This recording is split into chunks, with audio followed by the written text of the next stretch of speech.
Okay. Here we'll give a little pause for a few 5 minutes. Let's like everybody else join this meeting. Yeah, Thank you. let the other doctors from CC join, Kiran. Okay. Yep. Just texting to them. Yeah. Hello.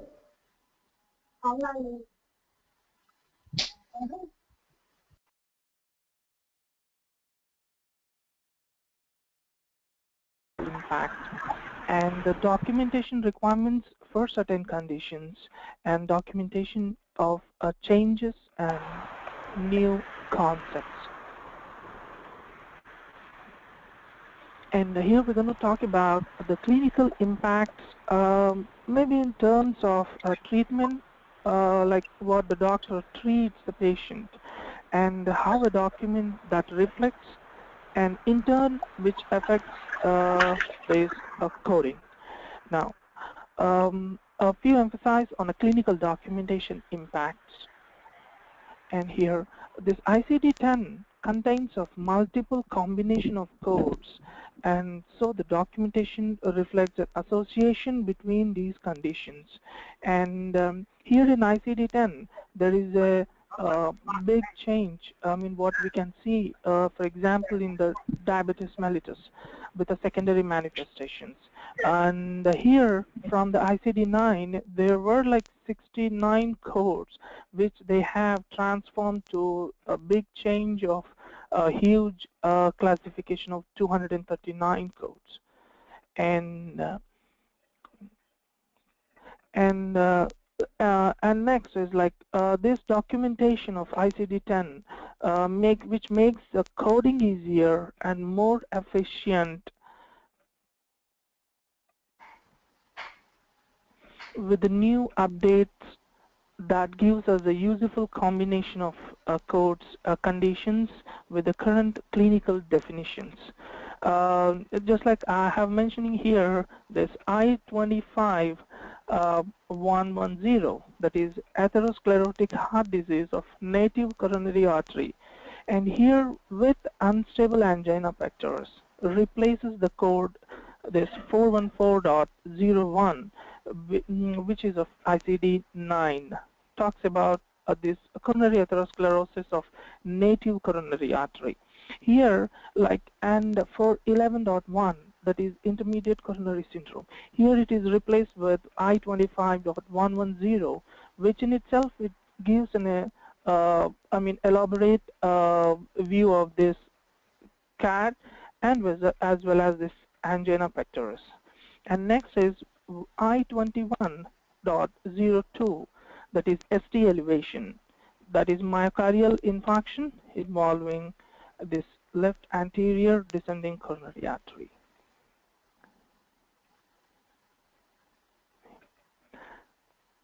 And this is first acute myocardial infarction of the anterior wall, that is initial episode of care. And here, this 410.12, that is, which is an ICD-9. So here, I mean, this is a few understanding about this ICD-10, how drastically they have changed it.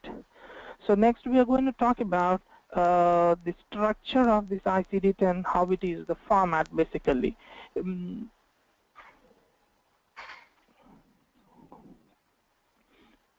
This is an ICD-10 structure, how it looks like, you know, which has, a whole thing in it, like onset of care and etiology and manifestations, and more like, you know, anatomical site specificity and complications and the laterality. I mean, that is, a body anatomical structure and combination of codes and the disease severity and non-specific, unspecified things.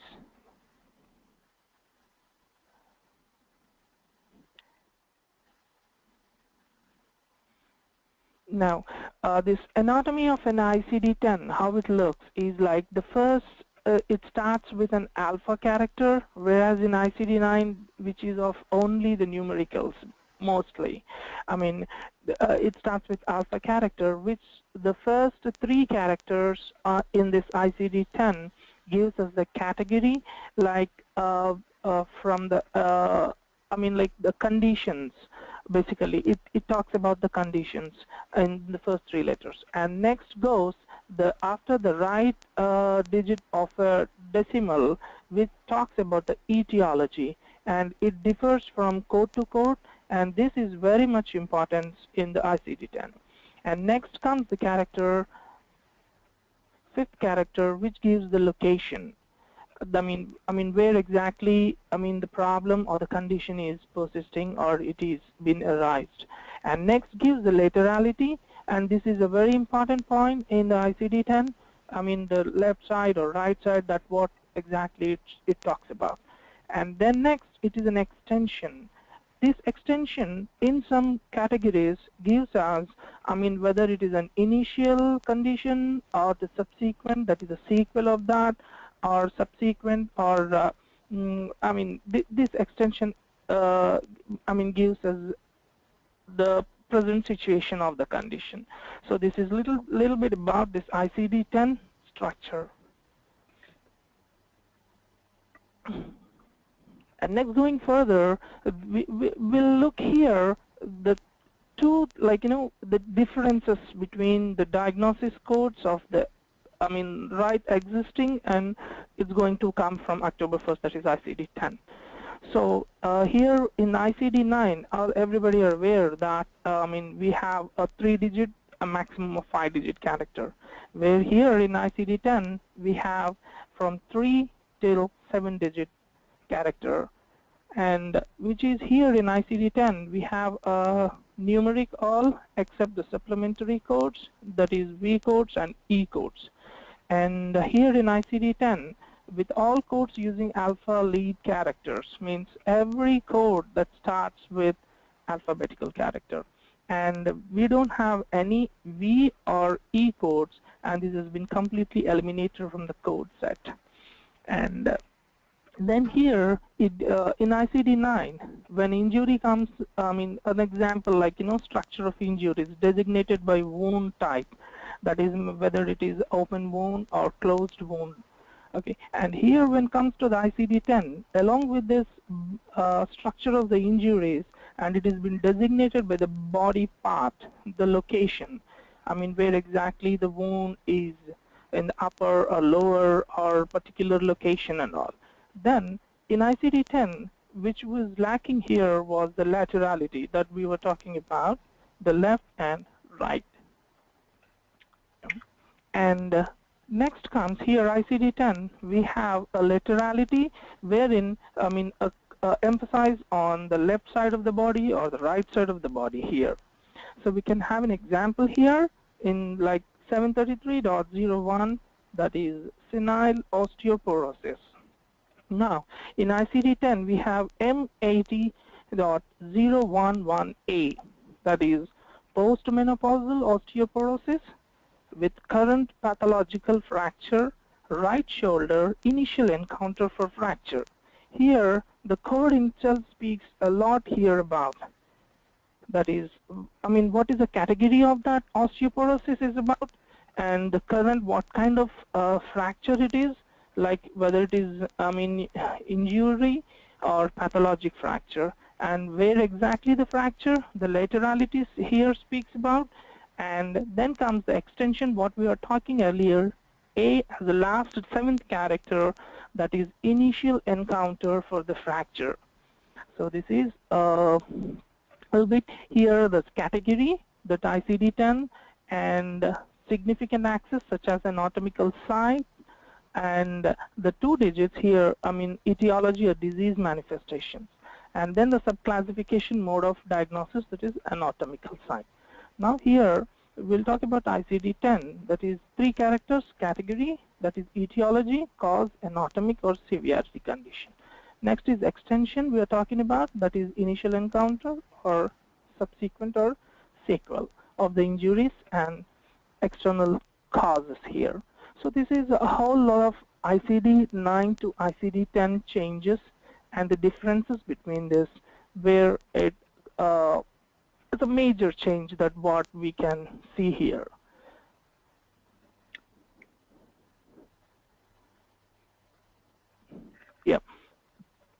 we're going to talk further down the lane, like, I mean, where these things will affect and how we are going to have this in the documentation as well as the coding line.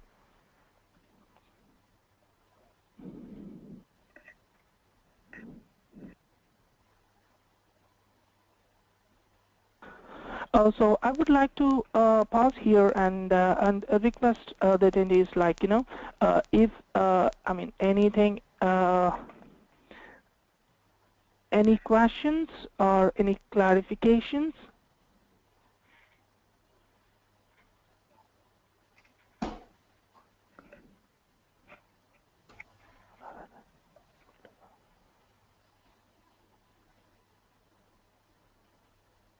Any questions?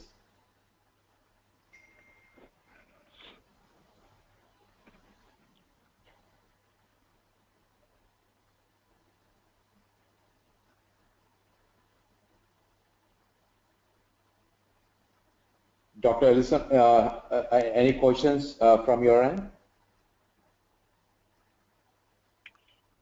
Hello? Hello, doctor.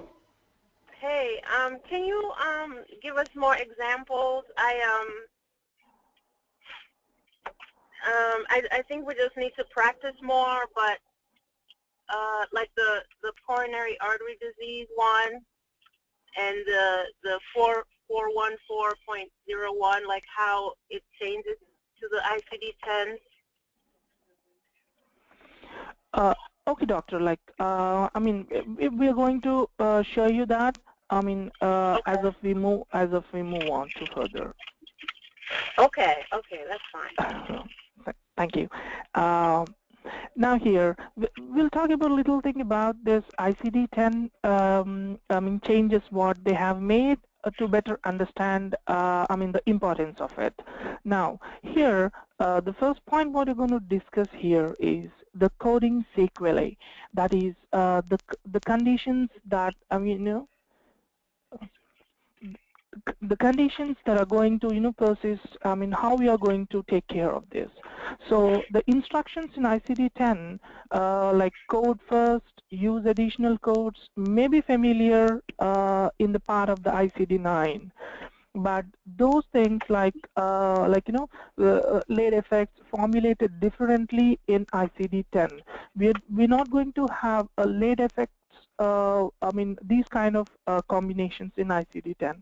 So now they have made it as sequelae in ICD-10, and these are reported in some cases with the code specifically intended to describe the sequelae, and this is be done by adding a 7th character to the code.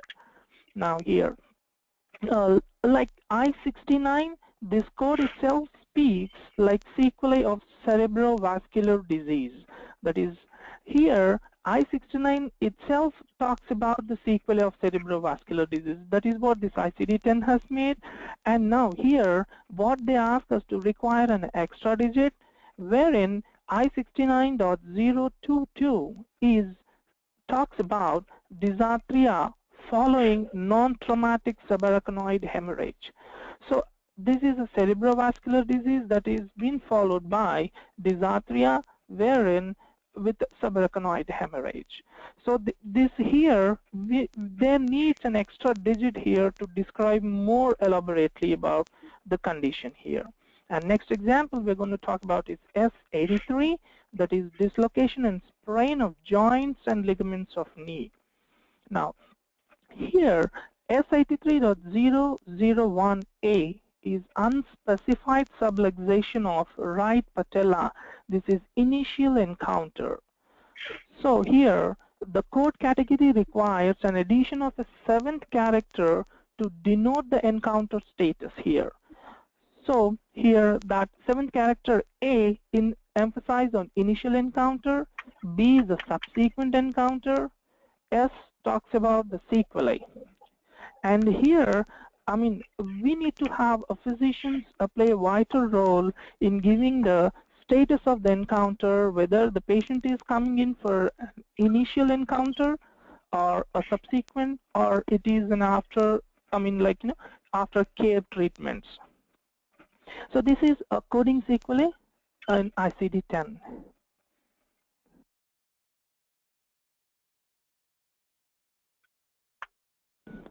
And now the next point what we're going to talk is exclusions, and this is also has a important role. That's the two important differences in exclusions, that is excludes 1 and excludes 2. The one under the one that talks about the codes or the descriptions should not be reported with the current code. And when it is talking about in excludes 2, these excluded conditions may be reported with the current code in assumption that these both conditions will be present and are present. Okay, and I will illustrate an example here, that is C43, that is malignant melanoma of skin, which specifies two exclusions here. One is excludes 1, under that melanoma in situ, that is D03, which we should not be reporting. That is excluded and we have to code it somewhere when it is described, if it is. Now, then excludes 2, that is malignant melanoma of skin of genital organs, that is C51 to C52, C60 or C63. These codes may be reported. This comes under the excludes 2 of the ICD-10, what they have described.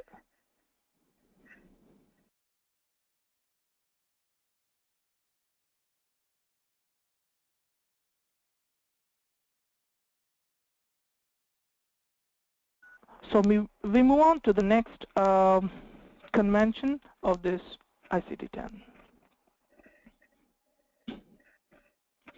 And here the placeholder X, this X plays again a vital role in structuring this ICD-10, and this gives additional clinical information.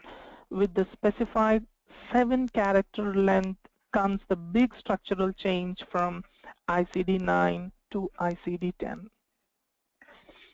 Now, the character of X stands that has not been assigned a meaning but must be filled in to achieve the specified code length. We're going to talk about this. Like here, I've given an example here, like a fatigue fracture of cervical vertebra, that is M48.42XA. Here, X has placed here, which talks about, but it needs to complete the 7 characters of the code, but it does not play a vital role here, but it needs to be placed so that the expansion of the code need to be met with the 7 characters. Okay, as we have talked earlier, like A for initial encounter for fracture, D for the subsequent encounter for fracture with routine healing, and G subsequent encounter for fracture with a delayed healing. So sequelae of fracture, that is S. So here, what I want to say here is the placeholders are also built into some codes at 5th character. So as in S06.0, the subcategory for concussion. Here, the 6th character specifies the duration of loss of consciousness, and the 7th character here, A, D, or S. But the 5th character has not been assigned a meaning. That is what this X is going to place a role here in expansion of the code. So, for example, S06.0X0A. This X, what I'm talking here, does not hold a value, but it needs to put here to expand the code. That is a concussion without loss of consciousness, and the last digit A, that is for initial encounter.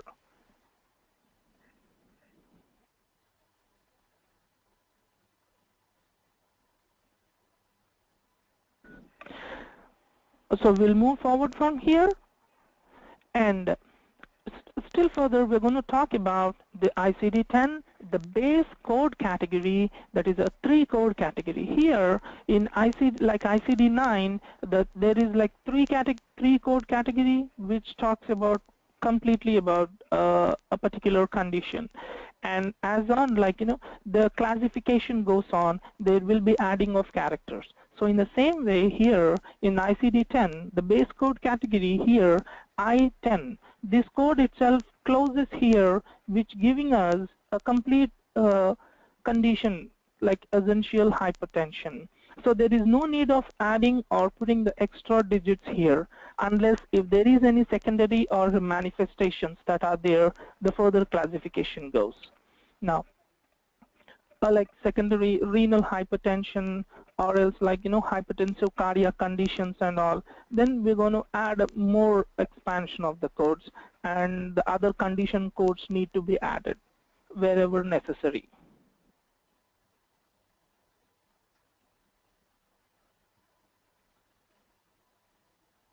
And we move to the next category, building with a 5-character code. The base code here shows here E11, that is type 2 diabetes. Now here, the 4 characters has been expanded to show the neurological complications with the diabetes.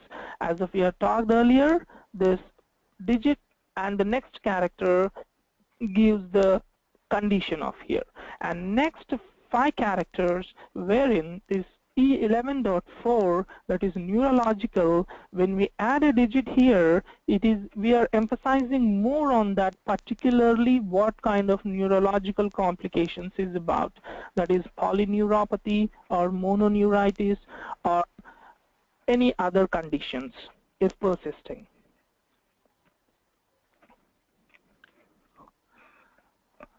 Yeah. So if there are any, conditions are persisting, like more and more, expansion of this code will be taking place. Now, next category, like, how this expansion made, like 7-character codes. So the base code character here with the category M1A that gives a chronic gout. And when it makes it a 4-digit character, 4-character code, that is M1A.0, that is an idiopathic chronic gout. Here, the 0 shows here this is a idiopathic chronic gout condition. And when a 5-digit character, that is expansion based on the condition, this goes as M1A.07, that is idiopathic chronic gout with ankle and foot. That is anatomically he's showing up where exactly this gout condition is. And next is a 6-character code, that is M1A.072, that is idiopathic chronic gout, that is left ankle and foot. So 7-character expansion, more precise, more emphasizing on the where and what kind of structure, that is idiopathic chronic gout, left ankle and foot with tophus. This is a condition where exactly it is. So this is as the conditions are adding to this particular base code or base condition, the expansion of the code is also being established here. Now, this ICD codes, 10 codes, what we have talked about, this generally speaks every character here. What I want to emphasize is every character to the right of the decimal point adds its own element meaning, and that meaning can vary from code to code, as we have seen in the example. Like here, after a period 4, that is after a decimal, the right character 4 gives a neurological complications here. And in the get down, when it is decimal after 0, it talks about the chronic idiopathic chronic gout. So this is a structural expansion of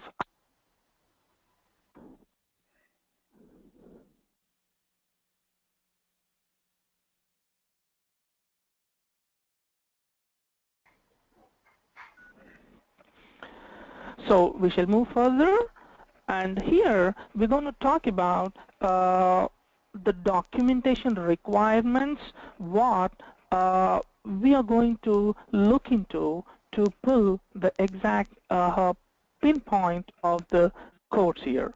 So I have taken a few examples here. The first one goes with the headaches. That is, for example, patient presents with a migraine.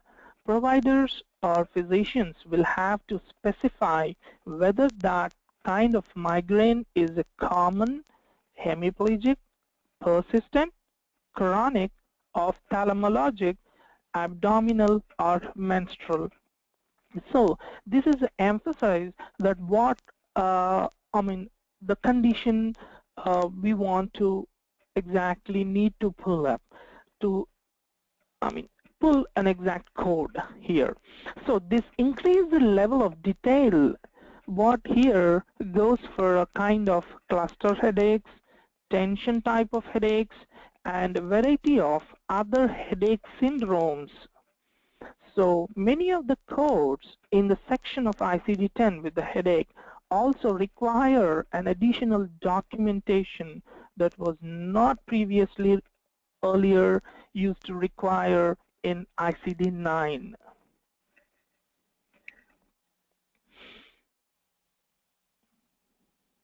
And next we're going to talk about the condition that is a depression, where this code has been expanded in the ICD-10, and the physicians will have to document in detail the additional features of this depression condition, whether it shows as a recurrent, mild, moderate, or severe, and in a partial or full remission. And earlier we used to have a depression, so here they have expanded it more. Yeah. So here what emphasize is like more expansion, more a precise point of telling the things. Now, and general family providers always comes with the patients with the earaches, which is in the daily occurrence here. So ICD code 10 includes a variety of coding to denote the specific form of middle ear infection. So the codes distinguish between what kind of infection it is about, whether it is a serous, allergic, mucoid, non-suppurative, suppurative, and anticoantral suppurative. So here again there is a distinguish between each and every condition what these ICD-10 has made into. So physicians need to document that whether it is an acute versus chronic, and here the laterality plays a vital role. Here again the left ear, right ear, unspecified or other specified conditions, and any associated perforated tympanic membranes.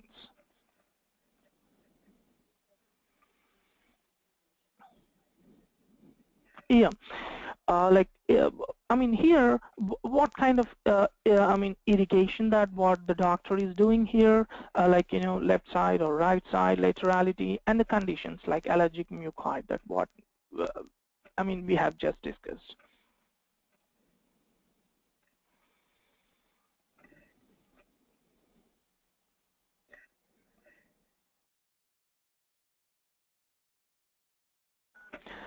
Now, this hypertension, as of the condition itself discusses like hypertension, this code will see more choices of coding to describe and other body systems that going to impact by having this hypertension. So in ICD-10 code, it denotes whether it is essential primary hypertension, first thing. Then there are separate codes for hypertension involving the vessels of eye or any other vessels that have been affected with this hypertensive conditions. And the codes also emphasize more on hypertensive heart disease with or without heart failure, hypertensive chronic kidney disease, hypertensive heart and chronic kidney disease, and secondary hypertension. And in addition to this, the doctors are needed to document the tobacco use or exposure to that if there is any condition that is affecting this hypertension. And next category we're going to talk about is the diabetes. And here they have classified it more elaborately, this diabetic condition, into, as I've talked. And here they have made from 68 codes now, they have been expanded to 239 codes, which is a very vast expansion coming to the section of this diabetes. And this diabetes, we need to specify like whether it is a type 1 or type 2, basically, and whether it is a drug or chemical induced, or whether this diabetes is due to any underlying condition. So here the documentation should play a specific role here, giving an underlying conditions or what kind of drug or toxin or any kind of insulin the patient is like giving any kind of insulin treatment. Because this insulin, and also if it is a long term of insulin, then there are a separate set of codes in ICD-10. So this ICD-10 here requires a detail regarding any complications or manifestation of the diabetes. And this incorporated a vast classification here in the structure of this diabetes section. Now,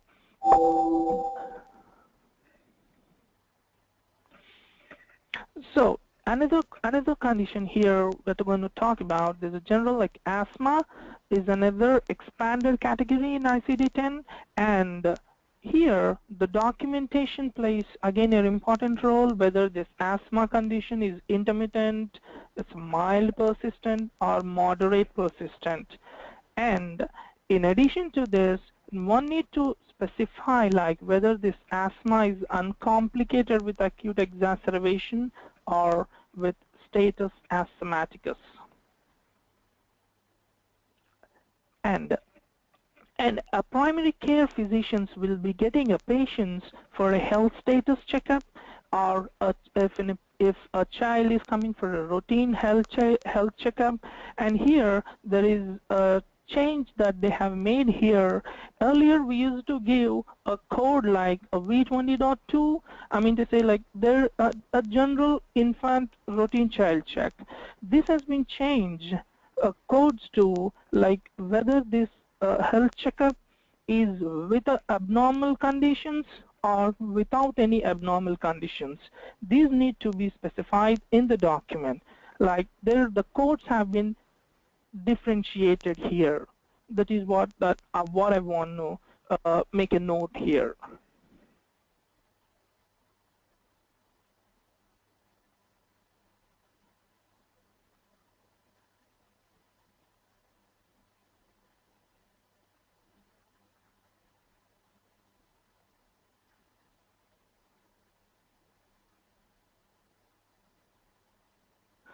So moving further, like we're going to talk about the cardiac related conditions here.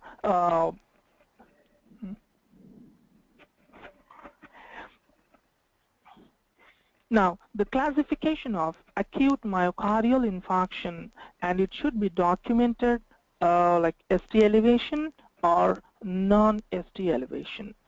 And we need to identify this ST elevation of myocardial infarction, like whether it is a left main coronary artery or LAD or any other coronary artery of anterior wall. Right, again the laterality plays a role here, that is a right coronary artery or other inferior wall with left circumflex coronary artery. So we need to document any old myocardial infarction or post myocardial infarction.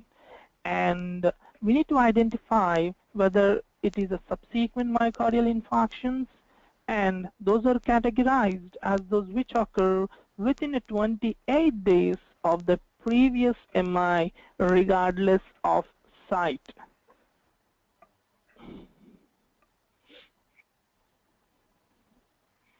and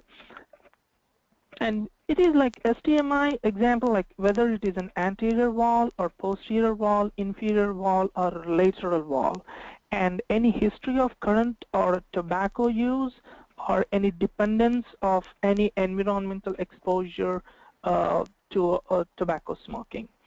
And here, the documentation, any prior administration of thrombolytics that occur within 24 hours of admission to the facility. Now, the complications here, which occur within 28 days of STMI or NSTMI, like such as hemopericardium, ventricular septal defect, and is there any rupture of the cardiac wall or chordae tendineae or papillary muscles rupture, and any clotting or thrombosis of atrium, auricular appendage or ventricular, and post-infection angina. So every word here has its own priority of pulling up the codes, and this needs to be mentioned to pull up an accurate coding structure.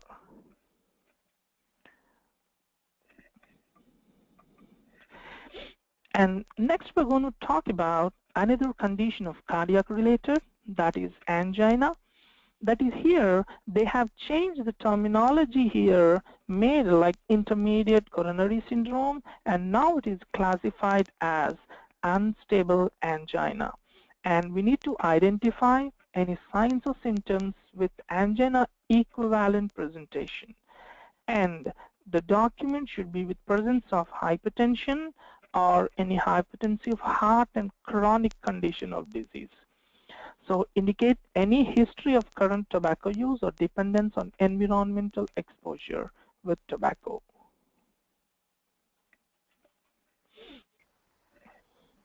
And we are going to talk about coronary artery disease here.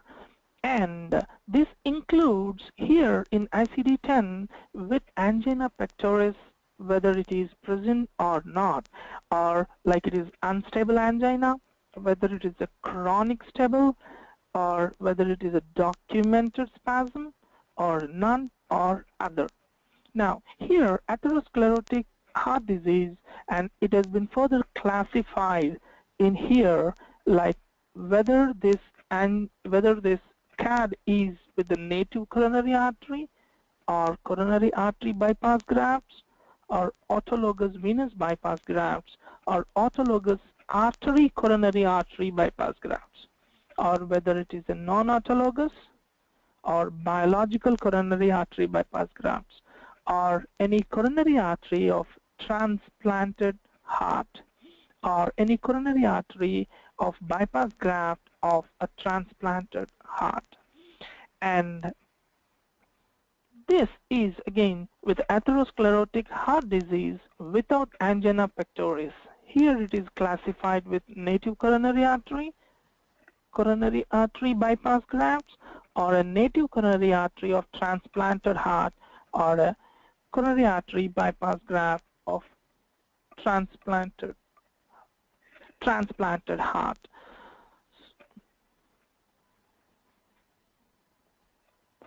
So in continuation of this CAD, like we need to know the presence of a healed or a myocardial infarction, one that does not require treatment, so that we can have another set of codes should be added here.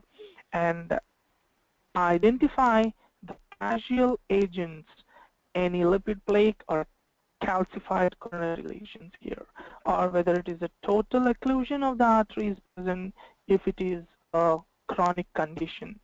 So these are the things we need to be, have the documentation.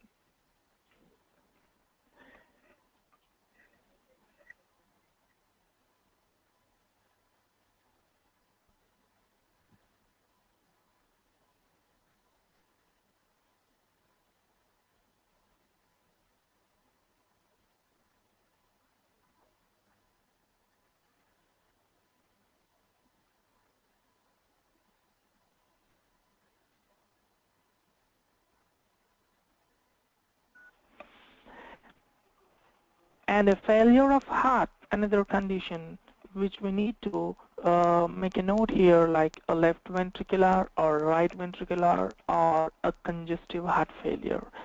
And if it is a congestive heart failure, we need to have like systolic, diastolic heart failure, or a combined condition of both systolic and diastolic.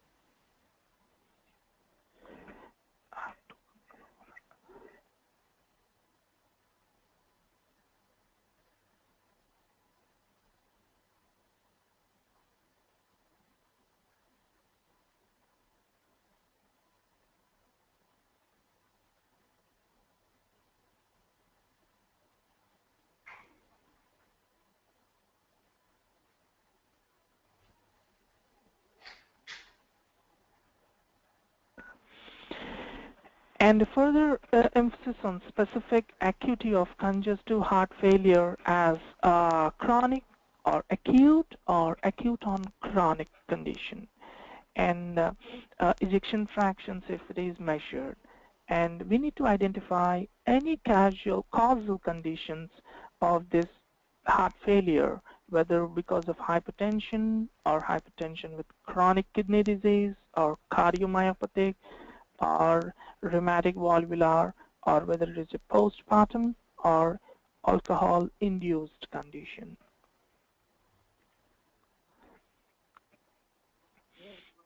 And next, like documenting the adverse effects, poisonings, or toxic effects. That is, document nature of adverse effects such as aspirin gastritis or nephropathy or blood disorders or contact dermatitis. And we need to identify the complications or manifestations caused by a substance causing such as the cardiac arrest, convulsions, or anaphylactic reaction. And the documentation should need to have the name of the substance causing the complications or manifestations. And the illustrate example like prednisone, shellfish, digoxin, or latex, or Tide detergent, etc. These are the, like substances causing the conditions. And we need to have a specific external cause, including the indicating any abuse or dependence associated with the substance. Why here like external cause? Because there is no separate external cause codes that are made as like in ICD-10. We used to have a separate external causative codes, but here they have included into the conditional codes. So that is the reason like the documentation needs to be emphasizing on the kind of external conditions that is being causing the worsening of the conditions here, adverse effects and poisoning and all. So here, provide information regarding the circumstances surrounding the event or the mindset of to identify any kind of accidental event, intentional or assault.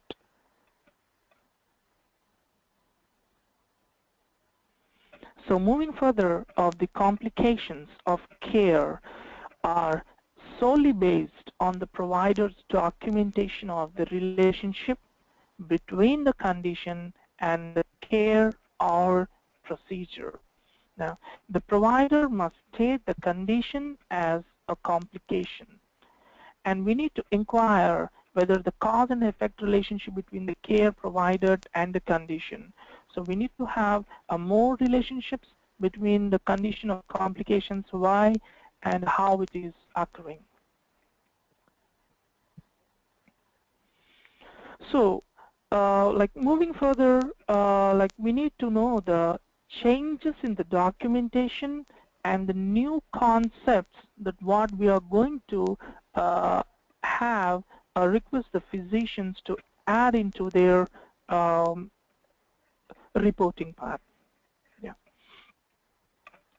As we have talked about this acute myocardial infarction earlier, so here the time frame of this AMI has been considered as an acute for 4 weeks from the time of the incident, and which has been revised a time frame from the current ICD period of 8 weeks. So from the 8 weeks of this AMI, they have transformed it to just 4 weeks.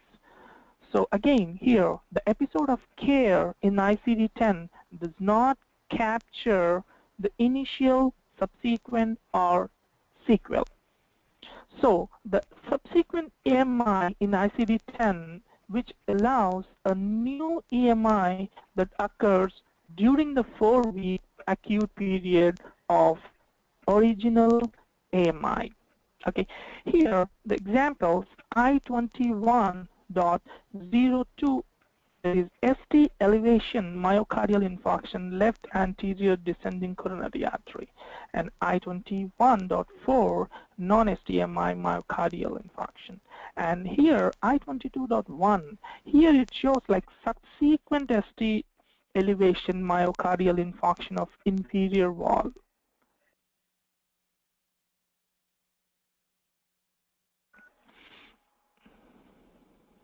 Now, and the documentation changes for the hypertension. In ICD-10, the hypertension is defined as essential primary. The concept of benign or malignant as it relates to hypertension, as of now what we are using has been no longer exists. They have completely eradicated it.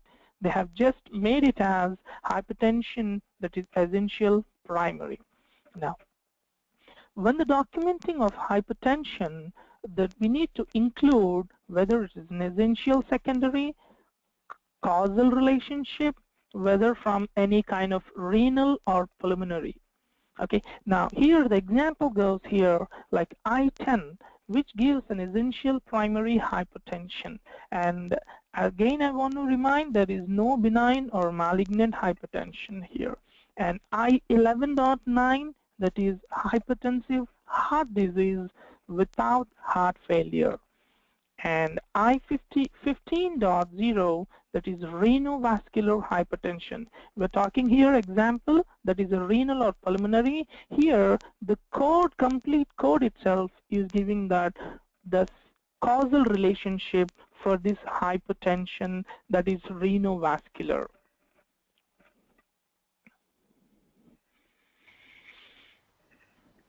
And next we're going to talk about CHF, that is a congestive heart failure, and here the differences of terminology, and they have increased the more specificity towards this condition.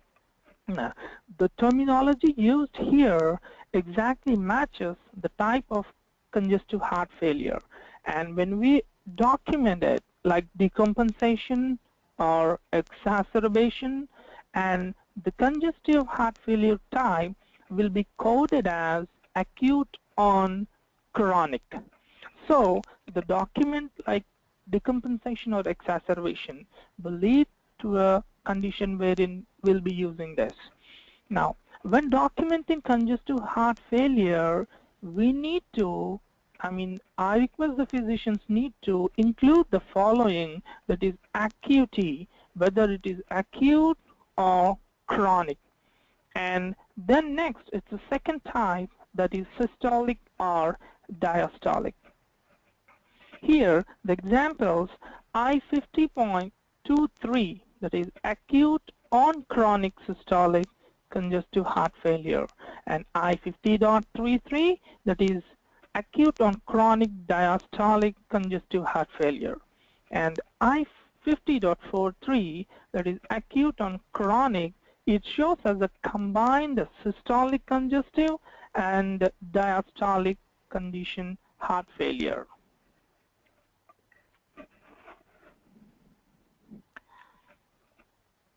So we move further from here.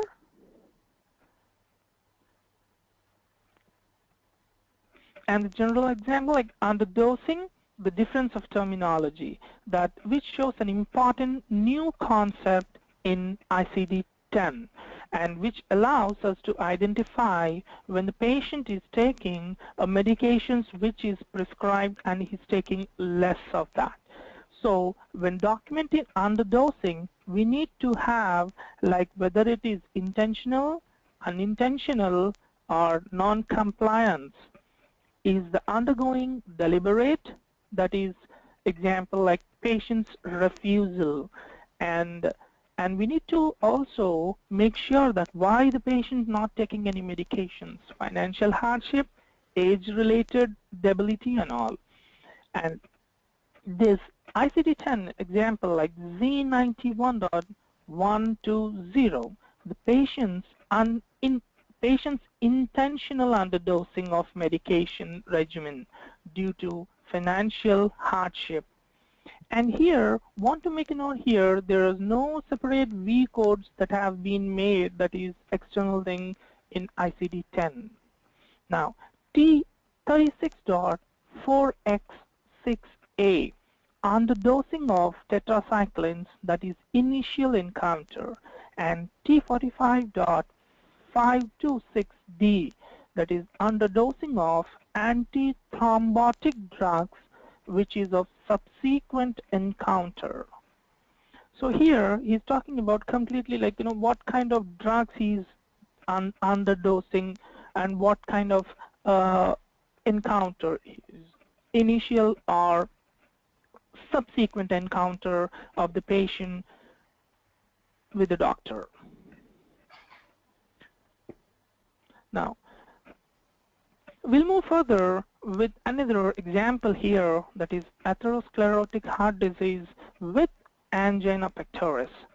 And physicians request here, when documenting this atherosclerotic heart disease with angina pectoris, we need to include what kind of, assuming the cause to be atherosclerosis, and we need to note if there is another cause here and stability of that particular condition, whether it is with a stable angina pectoris or unstable angina pectoris. Next, and the vessel involved in it, which artery, if known, is involved, and whether the artery is a native or autologous. And then the involvement of the graft, if it is appropriate, whether it is a bypass graft was involved in the angina pectoris diagnosis. Also note the location of the graft, whether it is autologous or biologic. And example goes here is I-25.110, that is atherosclerotic heart disease of a native coronary artery with unstable angina pectoris. And when it is I-25.710, that is atherosclerosis of autologous vein coronary bypass graft with unstable angina pectoris.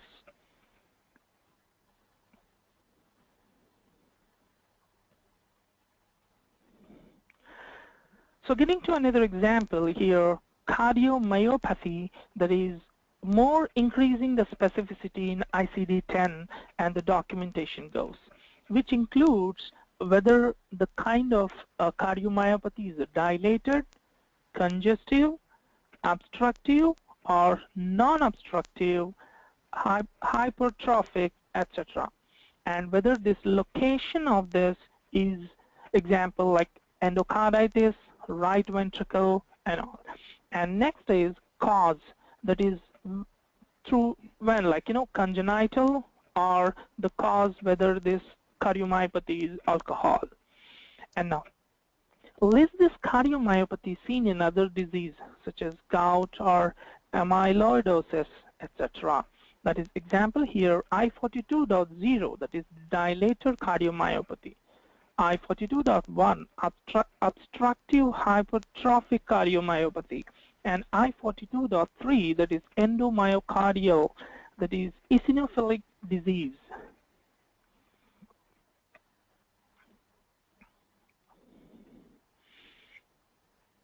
And here again, in heart valve disease, more specificity has been made here in ICD-10 apart from these rheumatic and non-rheumatic conditions. Okay, here when documenting this heart valve disease, we need to know like whether it is a rheumatic or non-rheumatic condition, and upon that they have categorized or classified the codes, like whether this heart valve has been prolapsed, whether it is insufficiency, regurgitation, incompetence, stenosis. Because here, heart valve disease, they have made for each and every condition of this prolapse or insufficiency or regurgitation, the codes have been categorized. So again, location, definitely, like mitral valve or aortic valve or pulmonic valve, etc. So example here goes I06.2, that is rheumatic aortic stenosis with insufficiency, and I34.1, that is non-rheumatic mitral valve prolapse. Now, next condition is like arrhythmias or dysarrhythmia. That is more specificity again here, like whether the location of arrhythmia, it is an atrial, ventricular, or supraventricular, or whether this rhythm, whether it is a flutter, fibrillation, type 1 atrial flutter, or long QT syndrome, 6 sinus syndrome, etc. And again here, the acuity of that, whether it is an acute or chronic.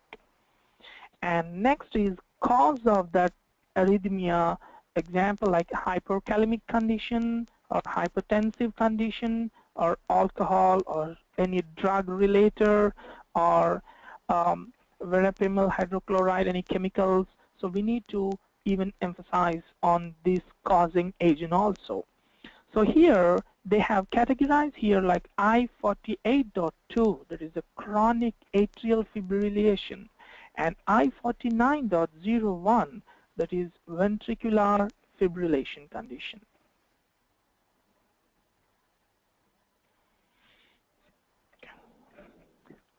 So next goes like cardiac arrest, that is in the current ICD-9 index, we have the main term like arrest subterm cardiac list as 427.5, that what we are using. And on the ICD-10, there are 7 different cardiac arrest codes that they have made into, and the new coding that follows here, the following specific any kind of surgical conditions or exactly. So I46.2, that is cardiac arrest due to underlying cardiac condition, and I46.8, cardiac arrest due to other underlying condition, and I46.9, that is cardiac arrest cause unspecified. So they have made an elaborate classification here. And next, I97.120, that is post-procedural cardiac arrest following cardiac surgery, or that is post-procedural arrest following other surgery, or any cardiac arrest that is intraoperative cardiac arrest during the surgery, or intraoperative cardiac arrest during other surgery. So here, the emphasis and the classification is made more. And here, this is like a surgical complications we need to mention while reporting, while documenting purpose. And as I'm moving like the clinical areas, just want to have a brief overview on overall like conditions, how they have made a drastic expansion from ICD-9 to ICD-10. That is fractures from 747 to moreover like 17,099 codes they have made, and poisoning and toxic 244 to 4662, and pregnancy related 1104 to 2155, brain injury 292, so on, like they have elaborately expanded here, more emphasizing, more precise.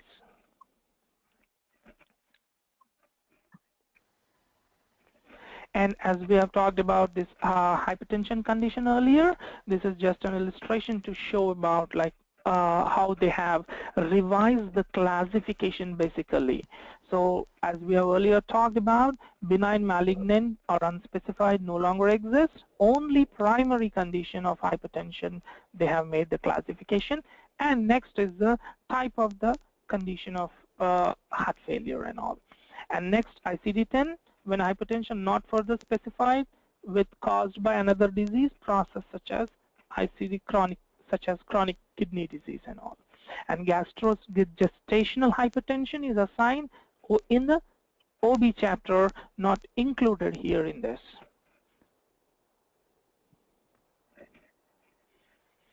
And we'll just look on to the scenarios here, a few scenarios where this ICD-10, how we are going to pull up from the records.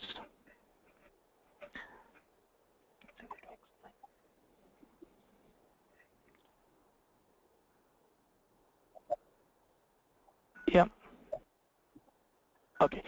So here, the scenario one, what I have taken here with a patient with 56-year-old with an intermediate episodes of irregular heartbeat and with a cause mild shortness of breath and a general senile of malaise with no chest pain. So this is the condition with the patient coming in. Earlier we used to give as a 427.31 with atrial fibrillation. This has changed now to I-48, more precise, that is paroxysmal atrial fibrillation. And here it has been noted that patients with an hypertension condition related to his hypertension on the previous visits, he continues to admit the non-compliance here. So this also we have pulled up earlier with these conditions, and now they have changed it to I-10, which is a primary hypertension, whether it is an arterial, benign, essential, idiopathic, malignant, or with a high blood pressure. There is only one code, the entire hypertension, the entire series of hypertension condition. And earlier there used no code for the diagnosis like what is here. We have taken here underdosing of other antihypertensive drugs with a subsequent encounter. So here, I mean, based on this documentation, which shows an important point here, pulling up the codes like this, which emphasizes more on the reporting purposes of the patient. And here the V code, that is a history of past non-compliance with a medical treatment. Now they have changed it to a Z code like Z91.128, that is intentional underdosing of medication regimen. There is no, I mean, for other reason. So this is how this ICD-10 is being pulled up from the reporting pattern that what the doctors will be giving us. And we'll move on to the second scenario with the patient coming in emergency department with acute chest pain and with the ST elevation changes with the anterior MI. And here, this angiogram, the patient has a history of myocardial infarction 6 weeks ago. Now, how we are going to pull here, we'll just have an illustration. 410.11, that is acute MI, inferior infarction about anterolateral wall, initial episode of care. Now here, I21.02, that is STMI, involving left anterior descending coronary artery. Here, the location here, left anterior descending coronary artery. Then hypertension condition, and next hyperlipidemia, where the patient having this hyperlipidemic condition because here he is on ongoing medication management. So we also pull up that code E78.5, that is hyperlipidemia unspecified. And next, as we talked earlier in the examples like tobacco use, like he is using the cigarette for 6 months ago. So 305.1, which is F17.211, that is tobacco dependence with cigarette smoking in remission of 40. So this is an an elaborate example of this.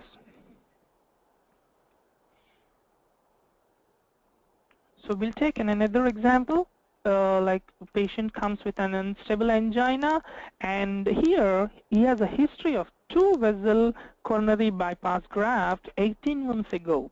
Now, a recent cardiac catheterization shows a continued evidence of coronary arteriosclerosis, but both of bypass grafts are patent, normal. Now, here 411.1, which shows in intermediate coronary syndrome, and here I25.110, that is atherosclerotic heart disease of native coronary artery with unstable angina pectoris, because the patient came in with an unstable angina for the treatment now. And next year, the late effect of hemiplegic condition, because the patient has an infarction which resulted into the dominant of hemiparesis. Now here we have pulled up the code, that is hemiplegia and hemiparesis following the cerebral infarction affecting the right dominant side. And however, we need to show that patient had an CABG done, that is aortocoronary bypass status. Here we are showing that status. And next example, like here, this patient with a treatment of CHF, and the final diagnosis documented as acute on chronic diastolic congestive heart failure.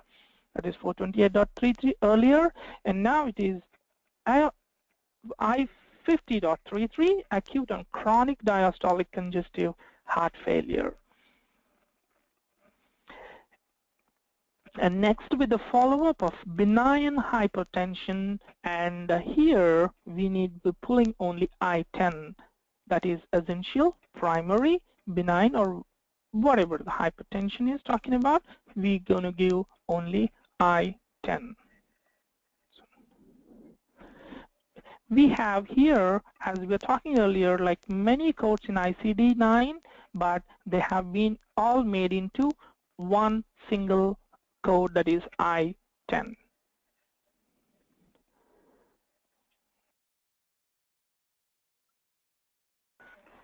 Done. So here it is,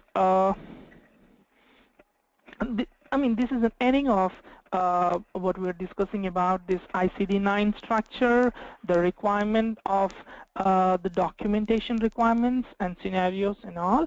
And I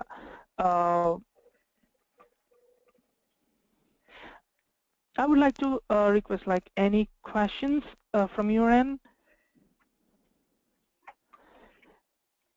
And I hope like illustrations gave a clear understanding about this emphasizing of this ICD-10.